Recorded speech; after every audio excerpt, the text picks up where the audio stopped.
And here we are live. Y'all, I'm a little late. It's 2:17. I was supposed to be here at 2 o'clock. Just jumped off of a call. Someone wanted to get my intake on being a coach. And so interviewing me on different things. She's looking at becoming a coach. And so I feel blessed that I was asked for um input. I know my glasses got a bit. Let me just take this off. How's that? And I don't have any makeup on, y'all, but it's okay. It's okay because hey, this is what you get when for early morning workout in the gym with my husband. And I am tired, y'all. So, but that's neither here nor there. I guess I could have done a little something, but I'm sorry. But I got just information that I want to give you, and it's going to be good. So I wanted to jump on here, give it to you, and let you go about your day. So, first of all, hope all is well. Hope everything is going wonderful. You are living a life of abundance and understanding God's call for your life. So, today, I'm going to talk about four things, pieces of advice actually, if you are a new coach or if you're starting about thinking about coaching, launching your coaching business, or if let's say you're not even new and you just want some trustworthy advice, because there are a lot of coaches out there. um so many, right? And so it is always my thing. I'm always thinking about, who can I trust? Who is actually authentic? Who is just telling me what they feel like I want to hear so they can make some money? And so, if you're anything like me, you just are looking for a trustworthy individual. Well, I tell you what, because I have nothing to lose here. I'm going to be that trustworthy individual for you, a coach, your coach for today. So I have four things that I want to share with you that I feel are going to be beneficial to you as a coach and pretty much to you as an individual walking out that thing that God has placed you dominion over. So this is my advice for you. One, you got to know who you are. Know who you are and know what you have to give.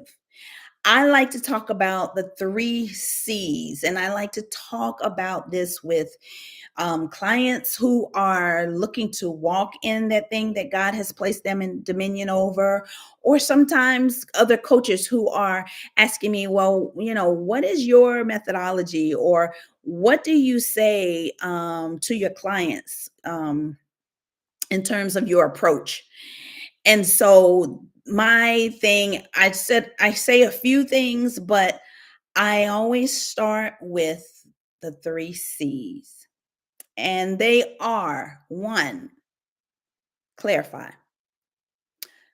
Clarify that thing that God has given you dominion over so you can walk it out and be successful.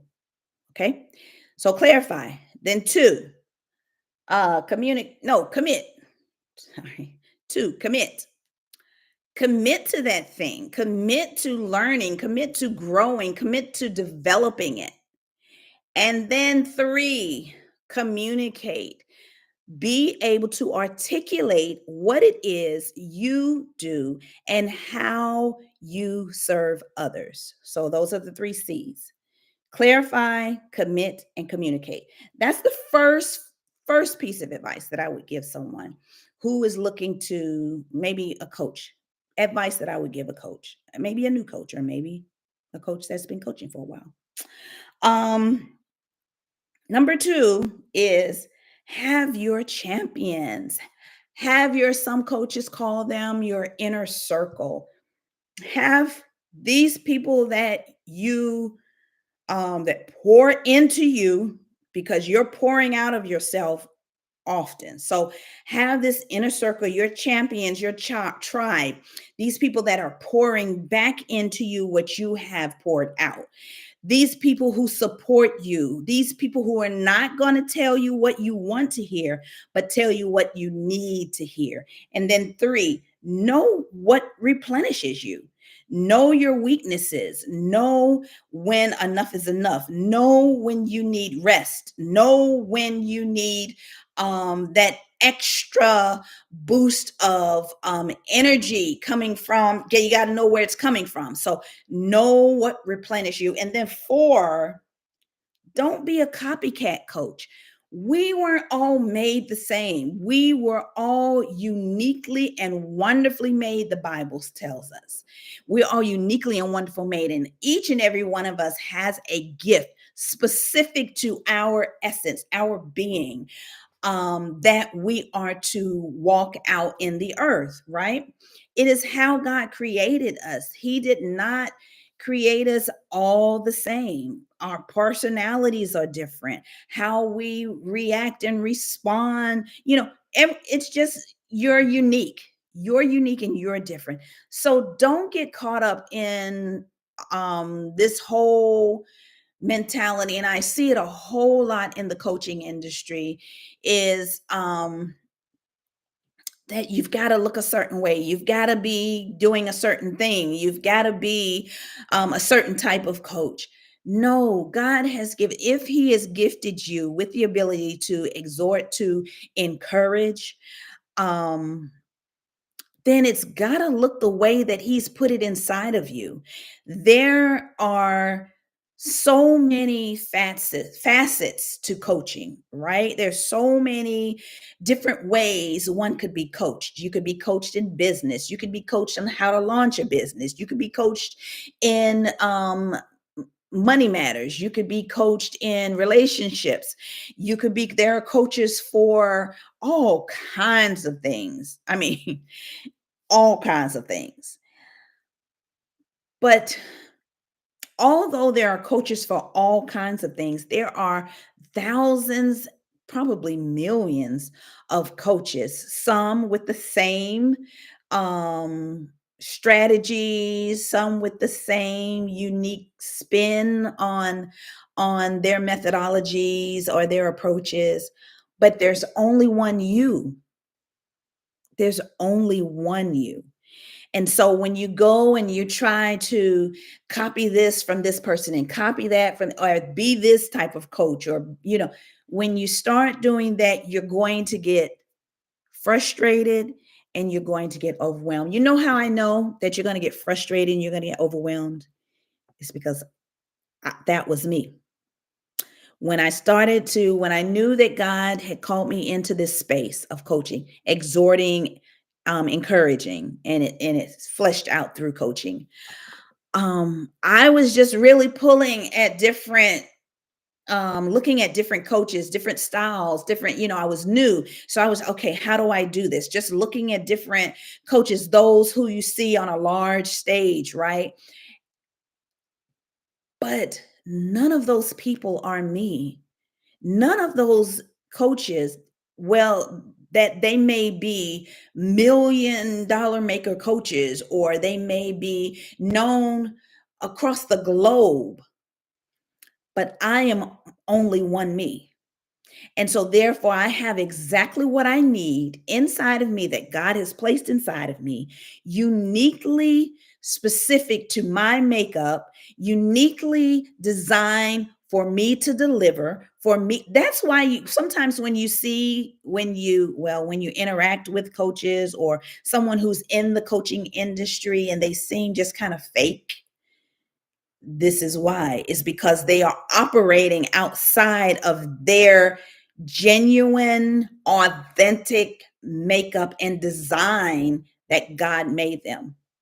When you see a coach that just kind of flows in what they're providing, their service to you, what they're saying to you, and it's just more of like just a conversation with a friend who is not going to tell you what you want to hear, but is going to tell you what you need to hear, doesn't worry about hurting your feelings. Because I heard someone say the other night was that, I don't care really if I hurt your feelings, because it is inside of me to give to you what God has given me, right? What he's given me is uniquely designed for me. So with all that being said, don't try to copycat You know, I see it's very important now. Sometimes it is important to look at different methodologies, look at different approaches, depending on what type of coach you want to be. But you want to be very, very careful in copycatting, because basically what that's saying really is saying that how God made you is not enough. What he's placed inside of you is literally not enough, that I have to go and I have to fashion after someone else. When I am the image bearer of the Most High God and he lives inside of me, he created me for a particular purpose and a reason. Yeah, you don't want to go down that road. So, those are the four pieces of advice that I would give to any coach really. Is one, know you and know what you bring to the table, that it is of value. Have confidence in who you are and what God has given you. Two, have your tribe, have your champions, have your inner circle, because there will come a time where you will need to rally in that community so that you can be poured into that thing that you'll want to aspire to. Then three, know what replenishes you. You got to know what your weaknesses are in order to be able to pour back into yourself. Because as you give out as a coach, you're giving out of a well. Once that well is depleted, you're going to have to know how to put that back. And then number four, don't be a copycat coach. Mm-mm. That's not how we were created. And that is telling God that what he's made inside of you and who you are is not enough. And guess what? You are enough. You are exactly what he has created you to be, who he's created you to be, with exactly the intentions that he's created for you to walk out on the earth. He has created you to subdue over that thing that you clarify, right? That we talked about. You clarify, commit, and communicate. That thing he's given you to walk in dominion over. He has done that for you. He has done that for me, all of us. We are uniquely and wonderfully made, so we don't have to copycat. We don't have to copycat because we don't have competition. My clients are out there for the ones that need to hear what I have to say, and so are yours. So there's no competition. So I hope that blesses you today. I hope that helps you. Any new coaches out there, because I'm always asked when I meet people, oh, I want to do what you do. How did you get started? And I give them this advice. So I wanted to share it with you today. I love you. Peace. Go with God. Check out my new book, Purposeful Living, on livingwholeacademy.com. This book, I tell you, if you are needing guidance on how to walk in divine purpose and intentionality, um, authentically and unapologetically, you need to get this book. So go to livingwholeacademy.com and purchase your book today. Peace. Go with God.